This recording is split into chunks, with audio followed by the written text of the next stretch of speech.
Chanakya ancient India के master strategist, उनको कोई इंट्रोडक्शन की जरूरत नहीं है। उनकी टीचिंग्स अर्थशास्त्र और चाणक्य नीति में आज भी उतनी ही रेलेवेंट हैं जितनी सदियों पहले थीं। एक विजनरी लीडर, एक शातिर पॉलिटिशियन और एक गहरे विचारक, चाणक्य की बुद्धिमत्ता उनके समय की सीमाओं से पार चली गई। उन्होंने न केवल पॉलिटिक्स और इकोनॉमिक्स पर, बल्कि एथिक्स, मॉरलिटी और एक न्यायपूर्ण समाज के सार पर भी बहुमूल्य अंतर्दृष्टि प्रदान की।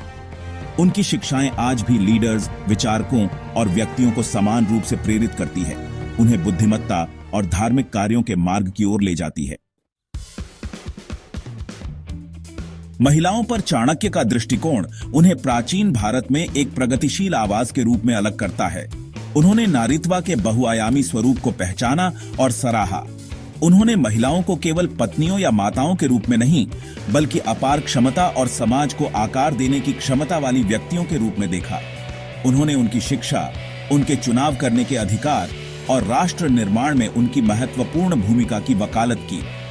चाणक्य का दृढ़ विश्वास था कि जो समाज अपनी महिलाओं का अनादर या दमन करता है, वह भीतर से टूटने के लिए अभिशप्त है। चाणक्य के सबसे जबरदस्त प्रोनाउंसमेंट्स में से एक यह है कि धर्म, सत्य और न्याय की सेवा में एक महिला के कार्य सामाजिक मानदंडों से ऊपर होते हैं। उनका मानना था कि परंपरा का कठोर पालन बिना उसके सार को समझे अन्याय का कारण बन सकता है। जब कोई महिला अपने विवेक के अनुसार धर्म के उच्च सिद्धांतों से प्रेरित होकर कार्य करती है, तो उसके कार्यों का मूल्यांकन प्रचलित सामाजिक रीति रिवाजों से नहीं किया जाना चाहिए। इस क्रांतिकारी विचार ने उस समय के पितृसत्तात्मक मानदंडों को चुनौती दी, धार्मिकता को सामाजिक अपेक्षाओं से ऊपर रखा। इतिहास हमें उन महिलाओं के चमकते उदाहरण प्रदान करता है जिन्होंने चाणक्य के आदर्शों को अपनाया। सीता, निष्ठा और लचीलेपन का प्रतीक ने महल के आराम की बजाय अपने पति राम के साथ वनवास चुना। सावित्री ने अपनी अटूट भक्ति से अपने पति को जीवन में वापस लाने के लिए मृत्यु के देवता यम को भी मात दे दी।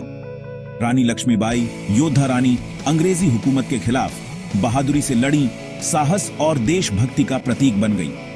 इन महिलाओं ने अपने अपने तरीके से यह दिखाया कि सच्ची ताकत विपरीत परिस्थितियों में भी धर्म को बनाए रखने में है। महाभारत धर्म और उसकी जटिलताओं से गहराई से जुड़ी एक कहानी चाणक्य के दर्शन के सम्मोहक उदाहरण प्रस्तुत करती है। द्रौपदी, अपार शक्ति और सत्यनिष्ठा वाली एक महिला, ने निडर होकर सामाजिक मानदंडों पर सवाल उठाए और अन्याय होने पर न्याय की मांग की। कुंती, असंभव विकल्पों का सामना करने वाली एक मां, ने उल्लेखनीय लचीलेपन के साथ धर्म की जटिलताओं का सामना किया। ये महिलाएं अपने कार्यों और विकल्पों के माध्यम से हमें याद दिलाती हैं कि धर्म को बनाए रखने के लिए अक्सर अपार साहस और स्थिति को चुनौती देने की इच्छा की आवश्यकता होती है। नेशन के नर्चर्स, सोसाइटी के पिलर्स जैसे विमेन। भारतीय समाज में महिलाओं ने हमेशा एक महत्वपूर्ण भूमिका निभाई है। वे केवल परिवार की देखभाल करने वाली नहीं हैं, बल्कि समाज की नींव भी हैं। चाणक्य ने महिलाओं द्वारा भविष्य की पीढ़ियों के पालनहार और शिक्षकों के रूप में निभाई जाने वाली महत्वपूर्ण भूमिका को पहचाना। उन्होंने देखा कि महिलाएं न केवल अपने बच्चों को शिक्षा देती हैं, बल्कि उन्हें नैतिकता और जीवन के महत्वपूर्ण मूल्यों से भी परिचित कराती हैं। उनका मानना था कि समाज का नैतिक दिशा सूचक घरों के भीतर माताओं द्वारा आकार दिया जाता है, जो अपने बच्चों में करुणा, सत्यनिष्ठा और धार्मिकता के मूल्यों को स्थापित करती हैं। माताएं अपने बच्चों को सही और गलत के बीच अंतर करना सिखाती हैं और उन्हें एक अच्छा इंसान बनने के लिए प्रेरित करती हैं, जो अपने बच्चों में करुणा, सत्यनिष्ठा और धार्मिकता के मूल्यों को स्थापित करती हैं। वे अपने बच्चों को समाज के प्रति जिम्मेदार नागरिक बनने के लिए प्रेरित करती हैं। उनके द्वारा सिखाए गए मूल्य बच्चों के जीवन में गहराई से समाहित होते हैं और उन्हें एक मजबूत नैतिक आधार प्रदान करते हैं। उन्होंने महिलाओं को संस्कृति और परंपरा की संरक्षक के रूप में देखा, जो एक पीढ़ी से दूसरी पीढ़ी तक ज्ञान और विजडम को हस्तांतरित करती हैं। महिलाएं अपने परिवारों में सांस्कृतिक और धार्मिक परंपराओं को बनाए रखती हैं और उन्हें अगली पीढ़ी तक पहुंचाती हैं, जो एक पीढ़ी से दूसरी पीढ़ी तक ज्ञान और विजडम को हस्तांतरित करती है। वे अपने बच्चों को पारंपरिक शिल्प, कहानियां और जीवन के महत्वपूर्ण सबक सिखाती हैं। इस प्रकार वे समाज की सांस्कृतिक धरोहर को जीवित रखती हैं और उसे समृद्ध बनाती है। उन्होंने इस बात पर जोर दिया कि एक राष्ट्र की प्रगति आंतरिक रूप से उसकी महिलाओं की भलाई और सशक्तिकरण से जुड़ी हुई है।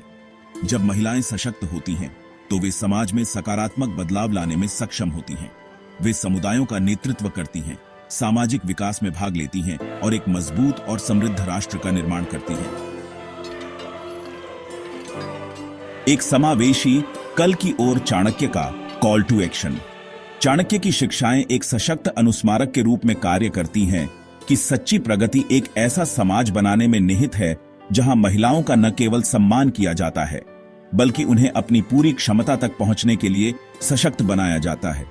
वह भेदभाव को समाप्त करने, उनकी उपलब्धियों का जश्न मनाने और जीवन के सभी क्षेत्रों में उनके विकास के अवसर पैदा करने का आह्वान करते हैं। वह हमसे पितृसत्ता की बेड़ियों से मुक्त होने और ऐसे भविष्य को अपनाने का आग्रह करते हैं जहां महिलाएं एक न्यायपूर्ण और समृद्ध समाज के निर्माण में समान भागीदार हों। घर से परे दुनिया में महिलाओं के योगदान का जश्न।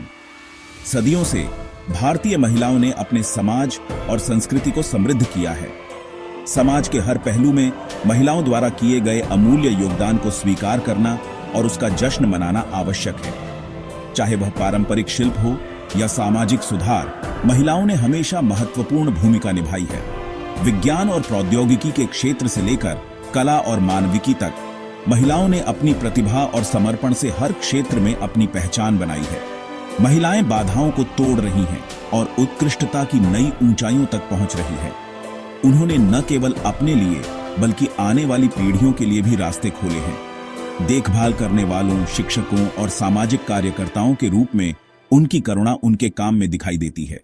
शिक्षा और स्वास्थ्य के क्षेत्र में उनके योगदान ने समाज को नई दिशा दी है। उनके नेतृत्व के गुण बोर्डरूम में, राजनीतिक क्षेत्र में और जमीनी स्तर पर स्पष्ट हैं। उन्होंने न केवल नेतृत्व किया है बल्कि समाज को नई दिशा भी दी है। अब समय आ गया है कि हम रूढ़ियों से आगे बढ़ें और उस बहुआयामी प्रतिभा को पहचानें जो महिलाएं दुनिया में लाती हैं। उनकी कहानियां हमें प्रेरित करती हैं और हमें यह याद दिलाती हैं कि हर महिला में एक अनोखी शक्ति और क्षमता होती है। शक्ति का सम्मान, हमारे समय के लिए एक लेगेसी। यह एक ऐसा समय है जब हमें अपने अतीत से प्रेरणा लेकर भविष्य का निर्माण करना है। चाणक्य के ज्ञान के उत्तराधिकारी के रूप में यह हमारा कर्तव्य है कि हम ऐसी दुनिया का निर्माण करके उनकी विरासत को आगे बढ़ाएं जहां शिक्षा और ज्ञान का सम्मान हो। चाणक्य ने हमें सिखाया कि सच्ची शक्ति ज्ञान में निहित है और यह ज्ञान हमें एक बेहतर समाज की ओर ले जा सकता है, जहां महिलाओं का न केवल सम्मान किया जाए बल्कि उनकी ताकत, बुद्धिमत्ता और करुणा के लिए उनका सम्मान किया जाए। महिलाओं ने हमेशा से ही समाज में महत्वपूर्ण भूमिका निभाई है और आज हमें यह सुनिश्चित करना है कि वे अपनी पूरी क्षमता को प्राप्त कर सकें। आइए हम एक ऐसा समाज बनाने का प्रयास करें जो चाणक्य के दृष्टिकोण का प्रतीक हो। एक ऐसा समाज जहां हर व्यक्ति को समान अवसर मिले और हर किसी की आवाज सुनी जाए। एक ऐसा समाज जहां एकता और सामूहिकता का महत्व हो। एक ऐसा समाज जहां महिलाएं अपनी पूरी क्षमता को अपनाने और अधिक न्यायपूर्ण और समतावादी दुनिया के निर्माण में योगदान करने के लिए सशक्त हों। हमें यह सुनिश्चित करना है कि हर महिला को अपनी क्षमताओं को पहचानने और उन्हें विकसित करने का अवसर मिले। आइए हम सभी रूपों में शक्ति स्त्री देवी का सम्मान करें और यह समझें कि स्त्री शक्ति का सम्मान करना हमारे समाज की प्रगति के लिए कितना महत्वपूर्ण है। देवी दुर्गा की पूजा हमें यह सिखाती है कि स्त्री शक्ति को सम्मान और आदर देना चाहिए और ऐसे भविष्य के लिए काम करें जहां हर महिला आगे बढ़े और चमके। हमें यह सुनिश्चित करना है कि हर महिला को अपनी क्षमताओं को पहचानने और उन्हें विकसित करने का अवसर मिले ताकि वे समाज में महत्वपूर्ण योगदान दे सकें और एक उज्जवल भविष्य का निर्माण कर सकें।